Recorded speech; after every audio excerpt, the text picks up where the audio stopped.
voltamos nesse segundo bloco falando sobre saúde mental. Para isso, Andrew Felski, psicólogo, tá aqui e a gente vai continuar falando de um assunto que a gente falou no mês passado, que foi sobre concentração, sobre atenção, sobre foco, sobre a dificuldade que as pessoas tinham de se concentrar no momento presente. Tá, então já aproveitando a deixa, a gente busca às vezes num processo de concentração humana, a gente busca algum determinado foco. Então o processo de concentração tem a ver com foco. Pode ser em algo prazeroso, ou algo que o sujeito deseja, tem vontade, ou então em algo que o sujeito precisa de ter atenção. Atenção no sentido de vigilante. Eu preciso ter atenção nisso que eu estou fazendo porque tenho algum risco. Então, dois processos, interesse ou risco. Interesse ou risco. Por exemplo, eu tô aprendendo a dirigir. Então eu ainda não tô no automático. Eu tô lá, eu tenho que lembrar quando eu tenho que colocar o pé em determinado lugar, ou trocar a marcha. E aí ele ativa um processo importante, que é a memória. Junto. A concentração no que ele está executando de tarefa. A atenção, que ele vai executar o movimento e vai olhar para o ambiente, lidar com o ambiente, e a memória do que precisa ser executado. Tá, então deixa eu te perguntar, assim, bem didaticamente, qual é, assim, a diferença entre atenção. Eu nunca parei para refletir. A gente usa isso diariamente. Isso. Né? Mas qual é a diferença entre a atenção, a concentração e a memória? Então, falando da memória primeiro. A memória ela tem a ver com um processo de armazenamento e de você evocar algum tipo de aprendizagem. Tá.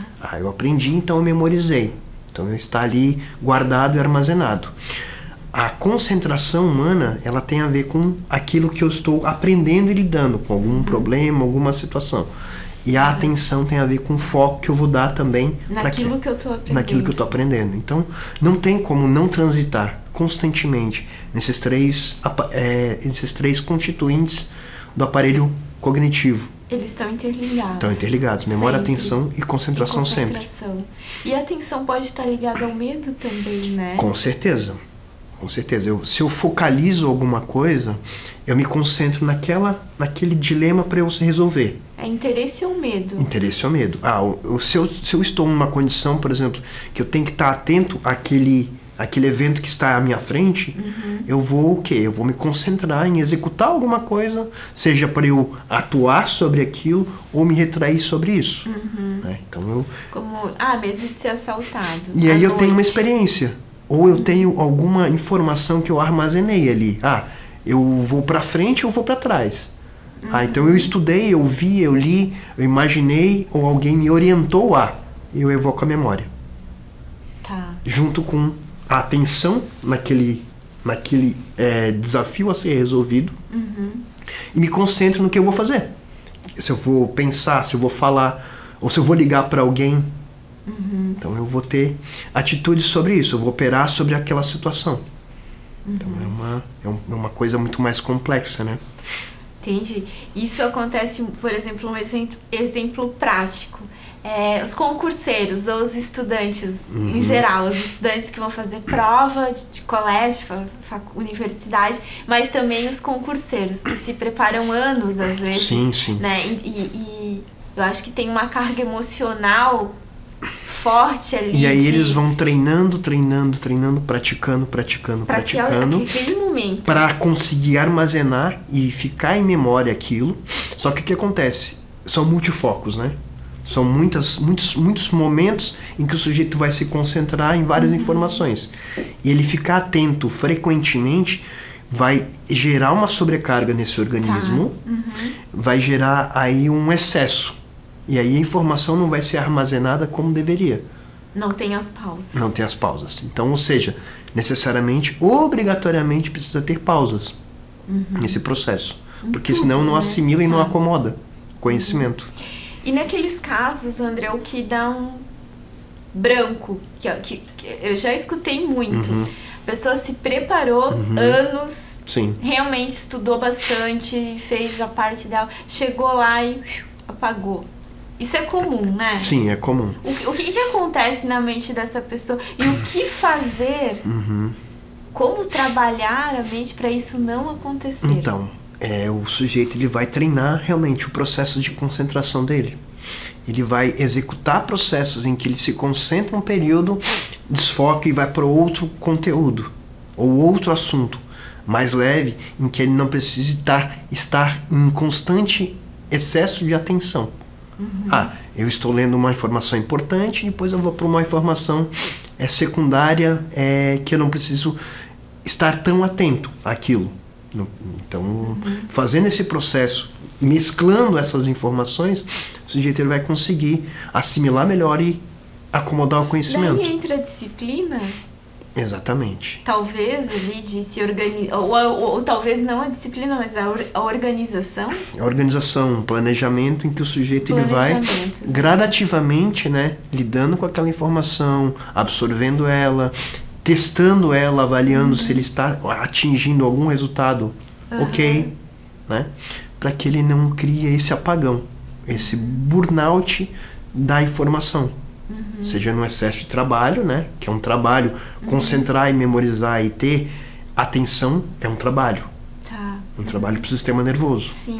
E cada pessoa tem um jeito único também de processar essa informação, né? Isso. Essa concentração, né? Tem um modo de funcionamento, digamos, único, Isso. né? E essa concentração, essa atenção, ele acaba sendo ou pelo interesse, pelo motivador, que é passar no concurso, ou pelo problema, eu preciso, se eu não fizer isso, tal coisa pode acontecer. Que daí vai pelo medo, né? Vai pelo medo. O medo de não passar.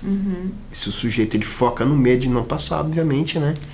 Vai ser difícil de ele atingir a memorização daquele processo. Porque daí tá no negativo. Tá no negativo.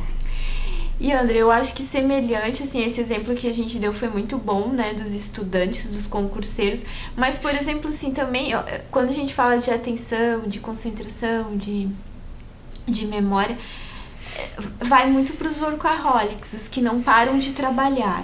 Exatamente. Né? Então, assim, e a gente, hoje mais do que nunca, com home office, eu acho que as pessoas perderam um pouco a noção do que é casa, trabalho, casa e não param. Vão. Sim. Sem limites, às vezes até final de semana. Em sem pausas. Exatamente. Jornadas exaustivas. Isso acaba... Sem férias. E isso acaba causando nesse sujeito uma sobrecarga mesmo. E aí uma analogia muito simples pra gente brincar um pouco, de uma forma muito leve. O que acontece, gente, quando tem uma tensão maior elétrica na rede?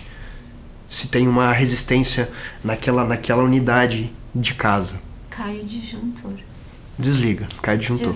Desliga. E aí tá o burnout, uma explicação muito simples do que vem a ser o burnout. Então a gente pode dizer que esse processo, quando começa ali, que a gente falou no mês passado, falando da falta de concentração de uma pessoa, que pode ser uma coisa circunstancial. Isso.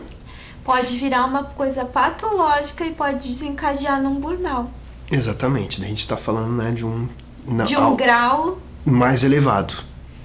Né? Um grau mais elevado de sujeito ele não conseguir, inclusive, mais nem assimilar, nem acomodar memória, nenhuma informação. Porque esgotou e fica em tudo. modo sobrevivência. E porque a atenção dele não desligou em nenhum momento. Exatamente. Às vezes nem dormindo, né? Nem dormindo. Daí interfere, né, na alimentação, no sono e os ciclos naturais do ser humano, né? Tá. Então, pra gente finalizar, André, eu gostaria que tu desse algumas instruções, dicas de coisas... Falando do circunstancial, né? Quando não chegou no patológico, que daí já é acompanhamento profissional. Mas o que a gente pode fazer para condicionar o nosso cérebro? O comportamento, eu posso falar do nosso cérebro, né?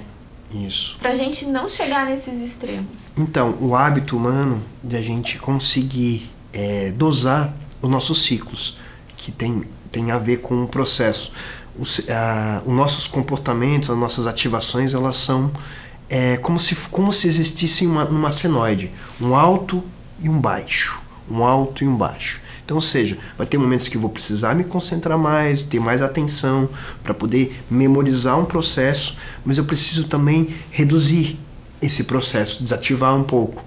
Seja com um lazer, seja com uma alimentação, seja com algo que ele vai inserir que seja mais prazeroso também, que seja não tão trabalhoso. E quando o sujeito ele vai mantendo esse ciclo de alto e baixo, ele vai conseguindo dosar. Então uma dica muito simples é, pessoal, quando vocês estiverem em sobrecarga, se sentindo carregados, escutem um pouco isso e procurem também relaxar, ir para outras instâncias que são prazerosas. Posso até aprender um instrumento, aprender uma outra coisa, né, que vai fazer com que meu processo também de ativação seja mais tranquilo. Eu vou mesclando com outras atividades. Entendi. Um hobby, talvez. Um hobby, talvez. Um café, talvez, uma pausa, uma caminhada. Isso. Escutar uma música. Exatamente. Mas pausar é fundamental. Exatamente. Fundamental, inclusive, para você render melhor. E para tua memória funcionar. Para a memória funcionar. Adorei, doutor. Andreu, por favor, deixa teu Instagram. Né? Tem muito do que o Andreu fala aqui, tem lá também. Então, para entrar em contato contigo é @psi_Andreu Felski. Vocês vão me encontrar lá. Tá escritinho aqui embaixo também. Andreu, muito obrigada. E já fica a proposta de no próximo mês a gente falar sobre burnout, que é quando tudo isso que a gente falou não deu certo e a pessoa apagou. Pode ser? Pode ser. Combinado, então. Obrigada. Bom, o programa de hoje vai ficando por aqui. Até a próxima terça-feira, às 20h30, aqui na TV Galega, a imagem da cidade. Até lá.